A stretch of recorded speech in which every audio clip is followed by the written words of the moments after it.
নমস্কার বন্ধুরা, filmi Indian Bengali চ্যানেলে তোমাদের স্বাগত। গত পর্বের শেষে দেখেছিলাম সে মনে হয় আমাকে ভালোবাসে, সেই জন্য আমাকে ফলো করছে। চ্যান বলে, তোমার শরীরটা ভালো আছে তো?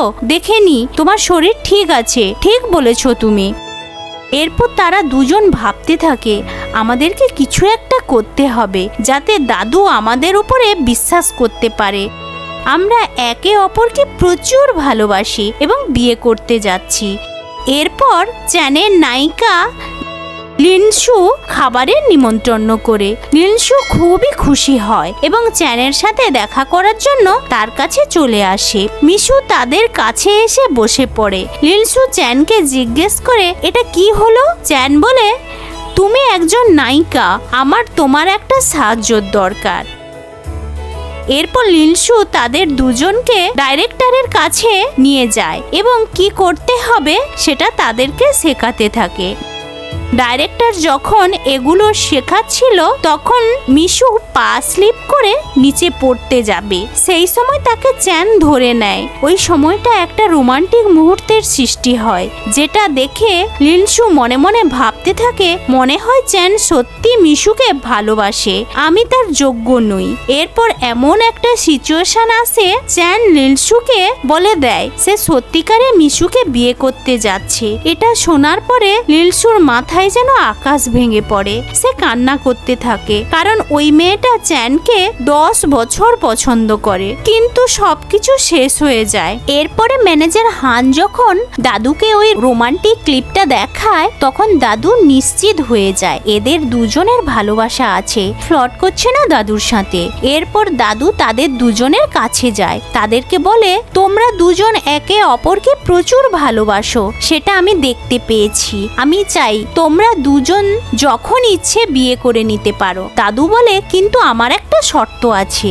এই নাও একটা প্রজেক্ট, এই প্রজেক্টটা তোমাদের দুজনকে মিলে 7 দিনের মধ্যে কমপ্লিট করতে হবে। 7 দিনের মধ্যে যদি না করতে পারো তখন আমাকে কিছু বলতে পারবে না। এই কথাটা বলে দাদু সেখান থেকে চলে যায়। এটা শোনার পরে চ্যান অবাক হয়ে যায়। চ্যান রেগে ওই প্রজেক্টটা মিশুর হাত থেকে নিয়ে নেয়, কারণ সে জানে ওই প্রজেক্ট একা কোনোদিন কমপ্লিট করতে পারবে না। 3 বছর ধরে এই প্রজেক্টটা কেউ কোনোদিন কমপ্লিট করতে পারেনি। এরপর জিয়ানের সাথে মিশুর দেখা হয়। জিয়ান মিশুকে বলে, 3 বছর ধরে দাদু এই সমুদ্রের ধারে একটা গ্রামে একটা রিসোর্ট বানাতে চাইছে, কিন্তু ওখানকার একজন লোক এই জায়গাটা কোনো রকম ভাবে বিক্রি করছে না। মিশু বলে, ঠিক আছে, আমি তো চেষ্টা করতেই পারি। তখন জিয়ান তাকে বেস্ট অফ লাক জানায়। অন্যদিকে চ্যানের অ্যাসিস্ট্যান্ট চ্যানকে বলে, মিস্টার শু রিপ্লাই দেয়নি। চ্যান বলে, ঠিক আছে, আমি গিয়ে উনার সাথে দেখা করব।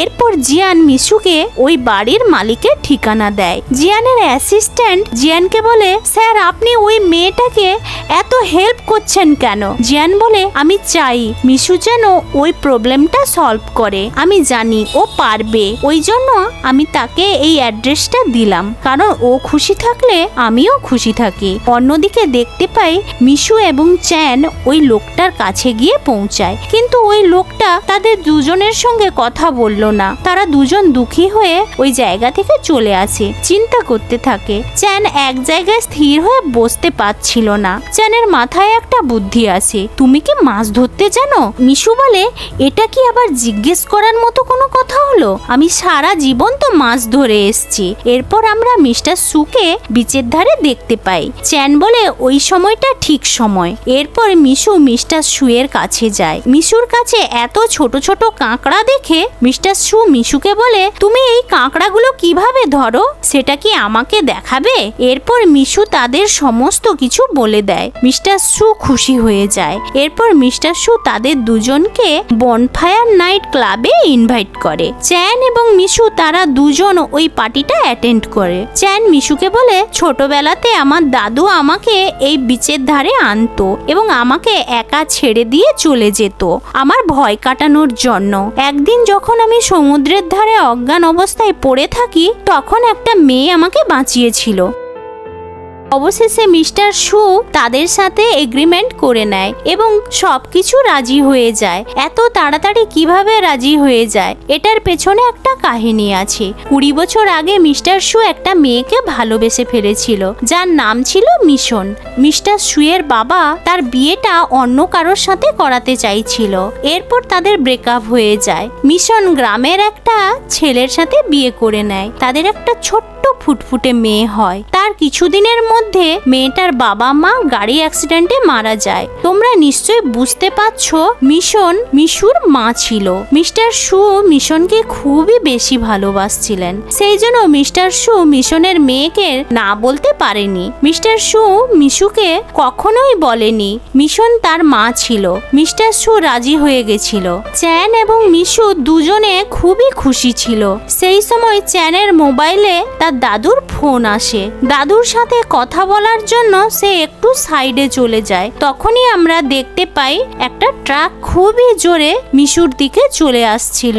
সেটা চ্যান দেখতে পেয়ে যায়। সে তখনই ছুটে এসে মিশুকে বাঁচিয়ে নেয়। সে নিজে অ্যাক্সিডেন্ট হয়ে অজ্ঞান হয়ে যায়। মাটিতে পড়ে থাকতে দেখে মিশু খুবই কান্না করতে থাকে। সে ভয় পেয়ে যায়। আমরা যা দেখতে পাই আসলে মিশু ওই মেয়েটা যে 10 বছর আগে চ্যানের জীবন বাঁচিয়েছিল।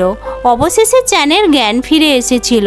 দুজন একে অপরকে জড়িয়ে ধরে। তারা দুজন একে অপরকে খুবই বেশি ভালোবাসে। আমরা জানতে পারি তাদের দুজনের উপরে অ্যাটাক তার দাদুই করেছিল, কিন্তু সেটা কেন করেছিল সেটা আমরা একটু পরেই জানতে পারবো। পরের দিন হাসপাতালে তার দাদু চ্যানের সাথে দেখা করার জন্য চলে আসে।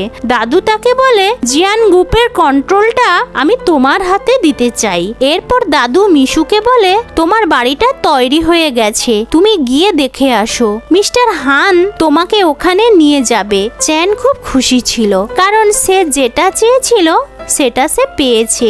এরপর চ্যান ঠিক হয়ে যাওয়ার পরে মিশুকে তার সাথে নিয়ে যায় ওয়েডিং ড্রেস দেখানোর জন্য। মনে হচ্ছে চ্যান মিশুকে কিছু একটা বলতে চাইছে, কিন্তু কোনো মতেই বলতে পারছিল না। সেই সময় চ্যানের অ্যাসিস্ট্যান্ট সেখানে চলে আসে। সে তাকে বলে স্যার বিয়ের থিমটা কি হবে। সে বিয়ের থিম সম্বন্ধে বলে। চ্যান বলে মিশু গ্রামে মানুষ হয়েছে, সে গ্রামের পরিবেশ খুবই ভালোবাসে। আমি তাকে গ্রামের ওরকম একটা পরিবেশ গিফট দিতে চাই যাতে আমাদের বিয়েটা সবাই মনে রাখতে পারে। অ্যাসিস্ট্যান্ট বলে বস আপনি তো মিশুর সাথে নকল বিয়ে করছেন, তাহলে এত তাকঝাক করার কি আছে। সে বলে বোকা ছেলে কোথাকার, মিশু আমার জীবন, আমি তাকে সারপ্রাইজ দিতে চাইছি। এবার তুমি তোমার কাজে লেগে পড়ো।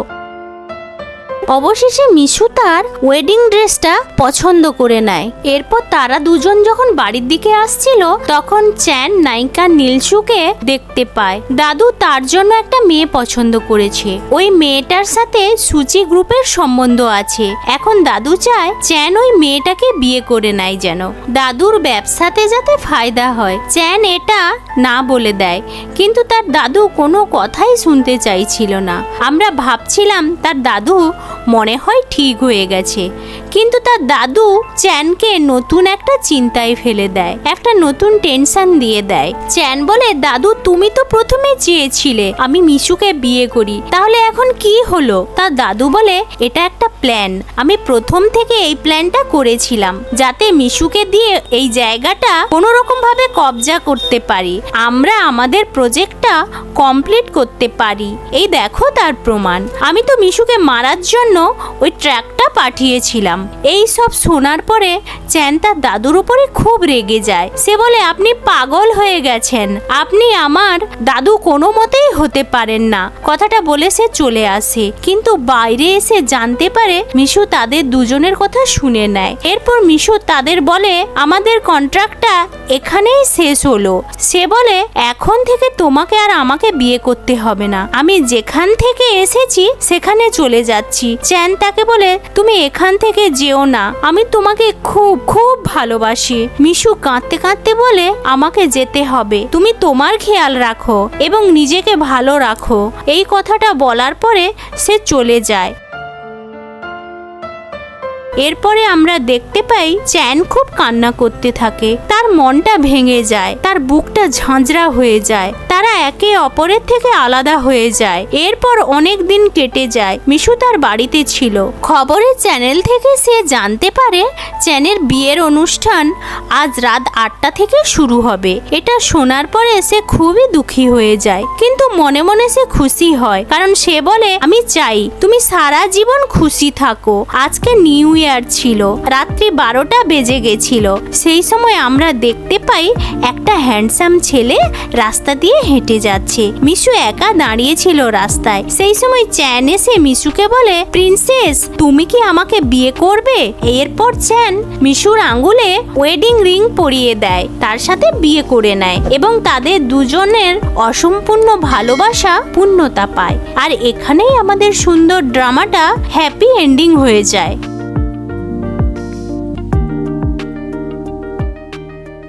আর আপনাদের সঙ্গে খুব শীঘ্রই দেখা হবে নতুন কোনো ভিডিও নিয়ে। ততদিনের জন্য আপনারা সুস্থ থাকবেন, ভালো থাকবেন। Tata, bye bye, take care, love you. আর অসংখ্য অসংখ্য ধন্যবাদ যারা আমাদের এই ছোট্ট পরিবারের সদস্য হয়েছেন।